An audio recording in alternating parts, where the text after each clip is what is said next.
Hosted by you/TruthInfinite8073. I've been dating my fiancée for 4 years and have been engaged for 7 months. We were trying to plan a wedding for roughly fall next year, but now I'm not so sure. For background, her childhood was terrible and abusive, to put it mildly. Her parents are raging narcissists, and she was the scapegoat for her 2 brothers. She was abused and thrown out the moment she turned 18. However, she was a great student and hard worker, so with some scholarships and a part-time job, she has built a great career and is quite independent. The problem is that she still has contact with her family. None of them have changed. Well, actually something has changed. They have become more financially dependent on her over the years. They enjoy slowly creeping back into her life and emotionally blackmailing her for support or whatever she can do. They're not pleasant about it either. They're rude, smug, and generally enjoy being a nuisance.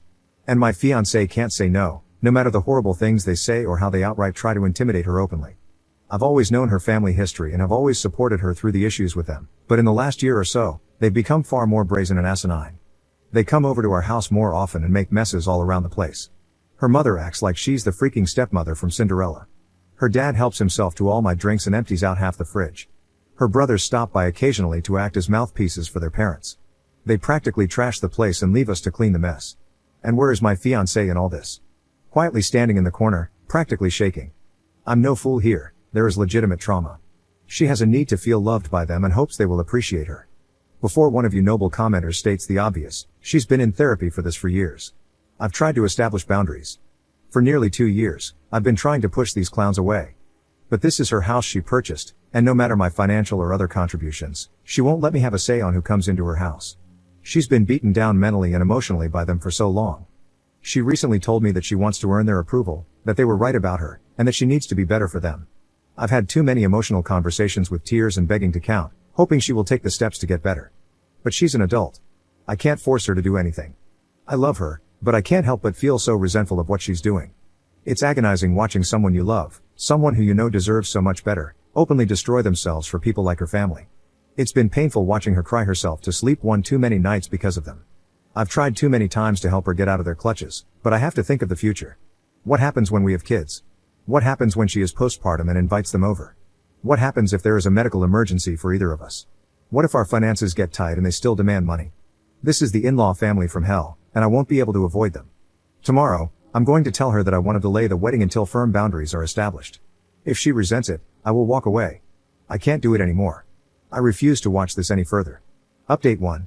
The night after I made the first post, I decided that I was going to have a heart-to-heart with my fiancée about her family.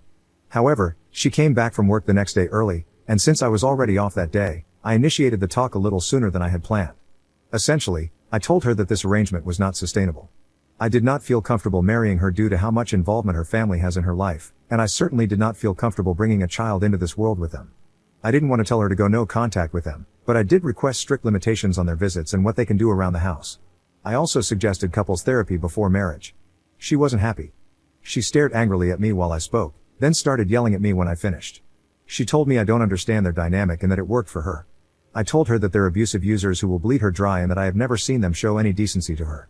She responded that she just had to work harder for them to appreciate her. I basically yelled at her that a parent's child shouldn't have to beg and plead and work to be loved. I finally told her that she needs to set limits with them, or I will walk away. She was livid, and since I was living in her house, I was kicked out. So, for the past few days, I have been staying in a hotel, and my stuff has been taken out and put into storage. Frankly, it's been great. I am going to stay with family for a few weeks around mid-July, and after that, I'm going to go house hunting for myself. I have spent the last couple of days relaxing, catching up on movies and video games I haven't had time for, and coming back from work to a quiet room without her family tearing the place apart. Yesterday, however, things came to a head. We have basically been no contact since she booted me out, but I know every Saturday her family loves to spend the afternoon over, and she uses me as a shield from their abuse. In a very petty move, I simply kept my phone muted all day and played video games. I knew she would call for help with her family, and at this point, pure resentment was kicking in. I wanted nothing to do with her issues. By the end of the night, she had sent me over a dozen texts and finally 2 frantic voicemails begging me to come home. I decided to go over to check on her.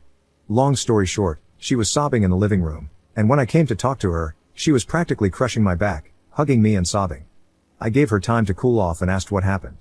Long story short, her parents and brother came over to demand money from her and say horrible things to her. She wanted me to come over to help, but I was ignoring her.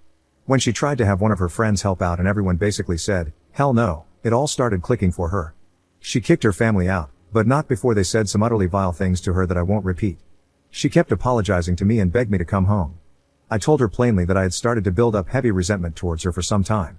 While I loved her and understood it was trauma and not her being outright abusive, there were major issues that would need to be addressed if we were to move forward. 1. She sells the house and moves. We make roughly the same amount of money, so we will buy a house together. I am a grown man, and I will not live in a house where I have no equal agency. 2. Her family will never step foot in it. They will never come over. They will be treated very threateningly by me if they try to come in. 3. She gets a new therapist, and we start premarital counseling. 4. She never makes me interact with her family. And 5. We will go low contact with her family right now, but make no mistake, we are working towards full no contact on her end. I told her I love her, that we have been together for a while and have beautiful memories together, and that I know she is suffering from abuse. However, these conditions are non-negotiable. If she has a problem with any of them, then we have to go our separate ways. She told me she's realized for a while now that her family is toxic and unhealthy, and she wants to make changes. She has accepted my terms, but some of these will take a while to see through. For now, I'm going to stay in the hotel until I head back to stay with my family. She is welcome to come over, but I have made it clear that her house is not somewhere I want to go.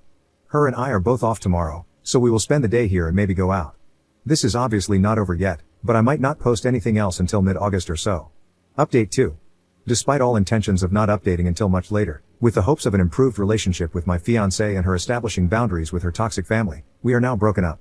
Essentially, what happened was that after last weekend, when I left her to deal with her family herself, she seemed to finally grasp the situation and was open to changes, including boundaries and a possible move. We spent Monday and Tuesday hanging out in my hotel until I went back to my family for a couple of weeks. The other night, she was being very vague with texting when she was originally supposed to come over. She came much later than expected, and I knew something was up. She basically unloaded on me, saying I was abusive, controlling, overly demanding, and unsupportive. It took me 5 seconds to figure out she was repeating verbatim some sort of rehearsed speech from her parents. To be honest, I was so agitated at this point that, despite making a huge gamble on her, I decided to be blunt about it. I asked her if her family told her to say this. She said they suggested it to her but that she came up with it herself. I don't believe that. I asked her to explain in detail what I did. She said I was living like a parasite off her. I reminded her that I'm paying 50-50 for her mortgage, 50-50 for utilities and groceries as well. I have my own car that I pay for and a job that makes almost as much as hers, unlike her parents who demand payments weekly and raid the kitchen on weekends. I told her to try again with something better.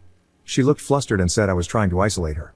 I smirked like a prick and told her that I have always supported her many friendships, which she has destroyed on her own because no one wants to deal with her family or be used as a shield like me.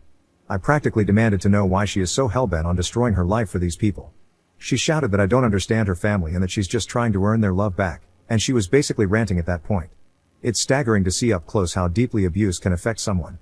I've ventured into a few subreddits to get perspectives, and if you're familiar with them, you'll see how people who are victims of abuse by their own family can be so utterly broken that they truly believe they are the problem and deserve the abuse. That's how she was. She was utterly broken and didn't want help. She didn't want to get better, she just wanted to get worse. The realization hit me like a truck. I really did feel like a fool for trying, even if it was what I was supposed to do. She was practically berserk at this point, and I was just mentally exhausted and needed her to leave before someone called the police. She finally left, but I had a few concerned neighbors check on me. Some of her friends are aware of the situation, as they have messaged me to check on things. I told them the truth and that I just needed to be alone to think about what to do next. They revealed that she has given them similar rants after they expressed concern for her. One even heard that she might be at risk of losing her job. She is definitely having some sort of mental break. From my understanding, she is now completely isolated. She is sprinting into a horrible, lonely life right now, and there's nothing I can do for her at this point. As selfish as it sounds, I'm just glad it's going to be behind me. Update 3. Things have kind of wrapped up, but there were some loose ends. I completely forgot to change my mailing address, which I should have done ASAP, so a couple of important things got sent to her house. I had to go pick them up, along with a few final items I wanted for my move that I had left there. She was being difficult and not responding to messages about them, so I had to go get them myself. I brought a mutual friend just in case. Thankfully, she was at least cooperative in letting me get my stuff, and it wasn't much of an issue. Everything else was though. She had a lot of nasty things to say. She told me she was already sleeping around, that she was happy now that I was gone, that she was finally free of me, and that she was going to be so much better off without me. She threw a lot of generic insults and horrible things you would commonly expect from a nasty breakup. And you know what? It was so obvious it was a rehearsed script from her family, and you could easily see how miserable she was. She looked like a mess, like she hadn't slept in days. The house was a mess. She wasn't even yelling, she sounded so exhausted and broken when she said it. She didn't even smile. Her face was just contorted in hate and anger. She was not the woman I knew anymore. That person was gone. When I was getting ready to leave, she was still going on. Fed up, I told her something along the lines of, "Congratulations, your friends are gone, your human shields are gone, your engagement is over, your support is gone, anyone who ever treated you like a decent human being is gone, and it's just you and your family now. I hope you're happy while they bleed you dry." It probably didn't go exactly like that, but something similar. She just stood there. Literally, she just stood there, looked at me with indifference, and walked away as I walked out the door. As we were leaving, our mutual friend Tiffany asked if I was okay. I reassured her that I was and that I'm just trying to get myself set up to go home next week. She also confirmed that she heard my ex did lose her job for not showing up for several days and basically ghosting them. They're going to try an intervention next week and asked if I could participate, but I'm not delaying my travel because, frankly, I just want a clean break. I know for a fact that if I stay involved, I'll only be witnessing a slow descent into either a complete breakdown or worse. I just can't do that. Despite all this, I'm actually excited for the future. I've realized that I ignored way too many red flags at the beginning. Even with everything that happened, I know I'll be doing well and I'm going to be alright. I expect this to be my final update. I'm still in town until Sunday afternoon, so something could happen while I'm still here, but if anything does, it won't be exciting. Update 4. I'm currently back in my home state with family, refamiliarizing myself with the area. I have 100% decided to stay here permanently and am starting the long process of looking for homes in the area. I've been doing great and hanging out with friends and family. A couple of mutual friends with my ex-fiancée have let me know what's been happening, and things finally seem to be getting better. The plan was for an intervention on Sunday, but Saturday night, after her family visited again, she called friends in an absolute manic state. It finally seems to have clicked how badly she screwed up. It was a full-blown panic attack and meltdown, which ended with her in the ER. Needless to say, she finally admitted how miserable she is and that she's messed up her life badly. Apparently, she tried calling me, but I had her blocked. She still has her job, and the info about her losing it was wrong, but she's hanging by a thread there. Her boss has basically ordered her to use her PTO for a few weeks to get her head on straight. She's a valuable asset there, and they are trying to make sure she can fix herself before they pull the plug on her. Her friend group is extremely close. My ex was someone who was a very helpful and supportive friend, so it makes sense that her group is going this far in trying to help her. However, it's an unspoken agreement that if she goes back to how she was again, they are all prepared to let her sink on her own. She's doing as well as can be expected. Her family has continued to harass her with calls and messages. They've tried showing up at her house but have been firmly redirected by friends and even neighbors.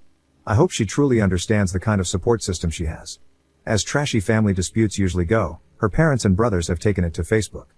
From what I heard, this has actually been in my ex's favor, as it has exposed their behavior to many more people and seems to have shut them up for a little. Finally, she had one of the mutuals pass a message to me. Essentially, it was her admitting all the horrible things she said to me were not true and were influenced by her family, as I knew they were. She apologized for how things ended and hoped we could one day reconnect. Sadly, I had to relay that we need to stay separated for good and that she just needs to focus on her healing. I told her I still care for her and wish her the best, but this needs to be our goodbye. The message seems to have been passed along, and her friends are helping her process that. She's got a long way to go, but I hope she can find her peace as I am finding mine.